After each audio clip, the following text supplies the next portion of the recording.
Hasard d'un livre. Les 10 secrets du succès et de la paix intérieure par Wayne Dyer. Deuxième secret.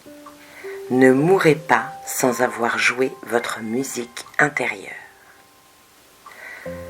Le monde dans lequel vous vivez est un système intelligent dont chaque partie mobile est coordonnée par toutes les autres parties mobiles. Il y a une force de vie universelle qui soutient et orchestre le tout. Tout cela fonctionne en parfaite harmonie. Vous êtes une de ces parties mobiles. Vous êtes arrivé dans ce monde, dans le corps que vous habitez, précisément au moment où vous étiez prêt à le faire. Et votre corps quittera ce monde avec la même précision. Vous êtes une pièce essentielle de ce système complexe.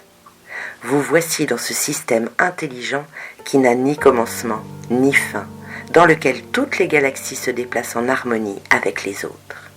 Vous devez être arrivé ici pour une raison.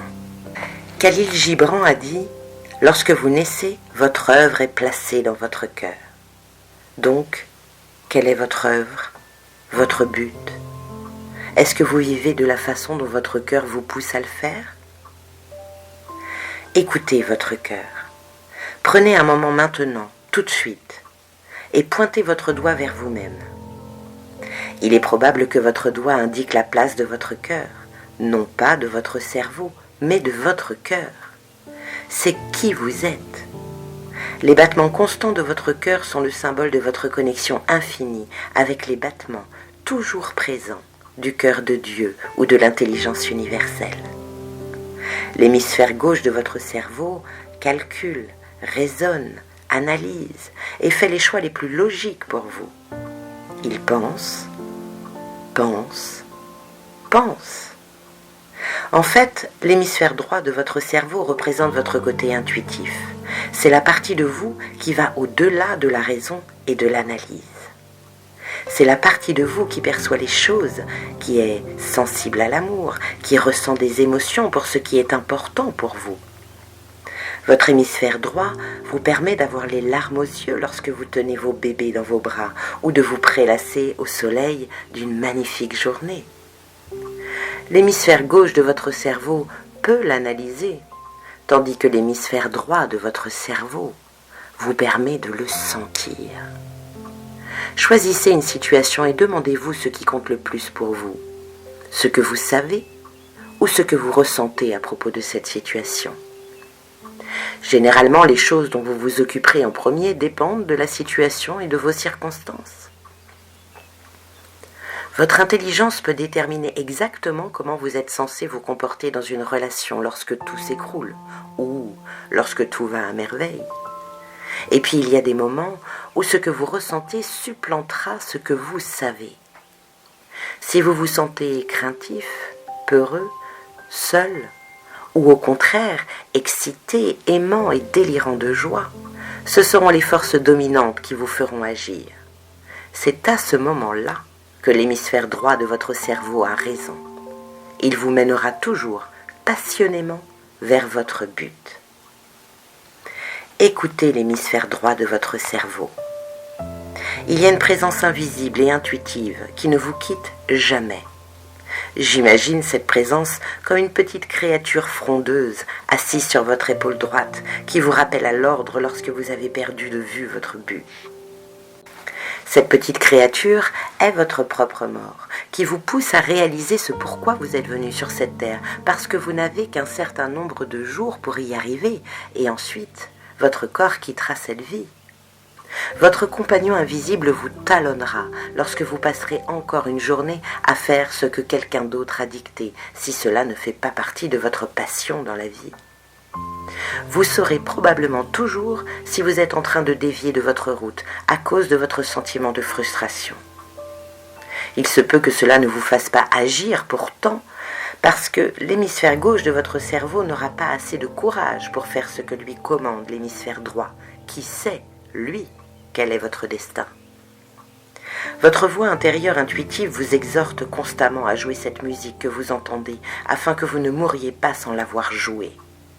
Mais l'hémisphère gauche de votre cerveau dit « Minute, attention, Ne prends pas de risques, tu pourrais échouer, tu pourrais décevoir tous ceux qui ont une autre façon de voir ce que tu devrais faire.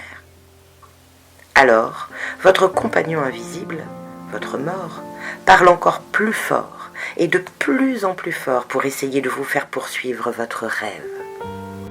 Si vous écoutez exclusivement l'hémisphère gauche de votre cerveau, vous finirez par devenir un simulateur, ou pire encore, un de ces banlieusards qui fait un long trajet journalier entre sa résidence et son lieu de travail.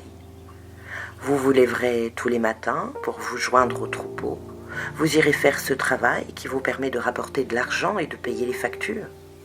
Et vous vous lèverez le lendemain et vous referez également tout ça, encore une fois, comme le dit une chanson bien connue.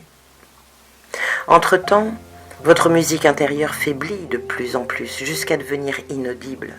Mais votre compagnon, constant et invisible, entend toujours cette musique et continue de vous taper sur l'épaule. Les tentatives qu'il fait pour attirer votre attention peuvent prendre la forme d'un ulcère ou d'un incendie pour détruire votre résistance, ou bien vous serez renvoyé d'un emploi qui vous étouffe, ou encore un accident vous mettra sur les genoux. En règle générale, ces accidents, ces maladies et toutes ces formes de malchance finiront par attirer votre attention, mais pas toujours. Certaines personnes finissent comme Ivan Illich, ce personnage de Tolstoï qui s'angoissait sur son lit de mort et disait « Et si toute ma vie avait été une erreur ?» Je dois dire qu'il s'agit là d'une scène épouvantable. Vous n'êtes pas obligé de choisir ce destin. Écoutez votre compagnon invisible exprimer la musique que vous entendez et ignorez ce que le monde, ce que tout le monde autour de vous pense que vous devriez faire. Comme l'a dit Henri David Thoreau, si un homme ne peut pas emboîter le pas à ses compagnons, c'est peut-être parce qu'il entend un joueur de tambour différent. Laissez-le marcher au pas de la musique qu'il entend, qu'elle soit lente ou lointaine. Soyez prêts à accepter que les autres vous perçoivent même comme un traître s'il le faut, pourvu que vous ne trahissiez pas votre propre musique intérieure, votre but.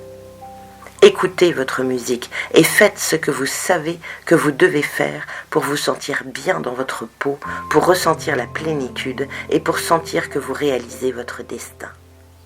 Vous ne serez jamais en paix si vous ne jouez pas cette musique pour exprimer qui vous êtes. Faites savoir au monde pour quelle raison vous êtes ici et faites-le avec passion. Être passionné signifie prendre des risques. En fait, vous menez peut-être une vie aisée lorsque vous ne suivez pas vos instincts. Vous payez vos factures, vous remplissez tous les formulaires voulus et vous passez votre vie à vous adapter et à vous conformer aux règles. Mais ces règles ont été écrites par quelqu'un d'autre. Vous savez très bien ce que votre petit compagnon grondeur vous dit. Ça peut avoir l'air bien, mais est-ce que tu te sens bien? Est-ce que c'est vraiment pour cette raison que tu es venu sur cette terre? Pour un bon nombre de personnes, la réponse est « Comment savoir quelle est ma mission héroïque ?» Vous trouverez votre passion dans ce qui vous inspire le plus. Et que signifie le mot « inspire » ? C'est un mot qui vient du terme « esprit ». Lorsque vous êtes inspiré, vous n'avez jamais besoin de vous poser des questions au sujet de votre but. Vous êtes en train de le vivre. Pour l'une de mes enfants, c'est faire du cheval et être à l'écurie. Elle est aux anges lorsqu'elle est montée sur un cheval, ou même lorsqu'elle nettoie l'écurie en pelletant le fumier du cheval. Une autre de mes filles n'est inspirée que lorsqu'elle chante, qu'elle écrit de la musique ou qu'elle donne un spectacle. Elle est comme ça depuis l'âge de 2 ans. Pour une autre de mes benjamines, c'est le dessin et la peinture qui lui donnent l'impression d'avoir un but. Pour une autre encore, c'est de concevoir des sites web et des programmes d'informatique pour les autres. Pour moi, c'est écrire, parler à un public et créer des produits pour aider les autres à avoir confiance en eux. Cela a toujours été ma passion, même lorsque j'étais jeune garçon. Quelle est votre passion ? Qu'est-ce qui vous remue l'âme et vous donne le sentiment d'être totalement en harmonie avec la raison pour laquelle vous êtes arrivé sur cette terre ? Il faut savoir avec certitude que quel que soit votre choix, vous pouvez gagner votre vie et simultanément servir les autres tout en satisfaisant votre passion. Je le garantis. La seule chose qui vous empêchera de jouer votre musique intérieure et d'avancer à votre propre rythme, c'est la peur. Selon A Course in Miracle, il n'y a que 2 émotions essentielles. L'une est la peur et l'autre est l'amour. Vous craignez la désapprobation des autres? Prenez ce risque et vous découvrirez que vous recevrez plus d'approbation lorsque vous ne la recherchez pas que lorsque vous la recherchez. Vous pouvez craindre l'inconnu. Prenez aussi ce risque. Laissez vagabonder vos pensées et demandez-vous quelle est la pire chose qui puisse m'arriver si ça ne marche pas. La vérité est que vous irez toujours plus loin. Vous n'allez pas mourir de faim et on ne vous torturera pas si ça ne marche pas. Vous pouvez craindre le succès. Vous avez été conditionné à croire que vous n'êtes pas à la hauteur ou que vous êtes limité. La seule façon de relever le défi de ces absurdités est d'aller vers ce que vous savez être votre but et de laisser le succès vous courir après. Et assurément, il le fera. Vous pourriez avoir la plus grande peur de toutes les peurs, vous pourriez craindre l'échec. Le mythe de l'échec.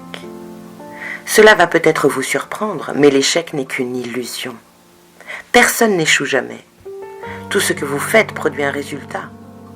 Si vous essayez d'apprendre comment attraper un ballon, que quelqu'un le lance et que vous le laissez tomber, vous n'avez pas échoué. Vous avez simplement produit un résultat. La vraie question est: que faites-vous avec les résultats que vous produisez? Est-ce que vous vous en allez en gémissant parce que vous croyez avoir échoué? Ou bien est-ce que vous vous dites « lance-le encore une fois » jusqu'à ce que finalement vous sachiez attraper les ballons? L'échec est un jugement. Ce n'est qu'une opinion. Elle provient de vos craintes qui peuvent être éliminées par l'amour. L'amour pour vous-même. L'amour pour ce que vous faites. L'amour pour les autres. L'amour pour votre planète. Lorsque vous avez l'amour en vous, la peur ne peut pas survivre. Pensez au message de ces anciens sages. La peur a frappé à la porte, l'amour a ouvert la porte et il n'y avait personne. La musique intérieure que vous entendez, qui vous pousse à prendre des risques et à poursuivre vos rêves, c'est votre lien intuitif avec le but qui se trouve dans votre cœur depuis votre naissance. Ayez de l'enthousiasme pour tout ce que vous faites. Ayez cette passion en prenant conscience que le mot enthousiasme signifie littéralement le Dieu intérieur. La passion que vous ressentez est Dieu en vous, qui vous invite à prendre le risque d'être vous-même.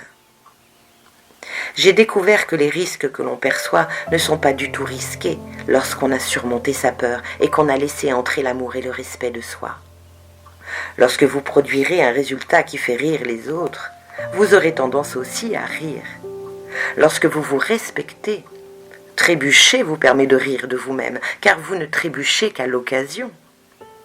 Lorsque vous vous aimez et que vous vous respectez, la désapprobation des autres n'est pas une chose que vous craignez et que vous voulez éviter.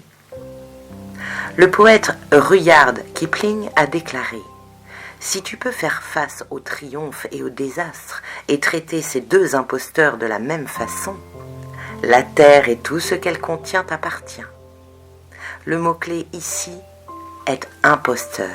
Ils ne sont pas réels, ils n'existent que dans l'esprit des gens.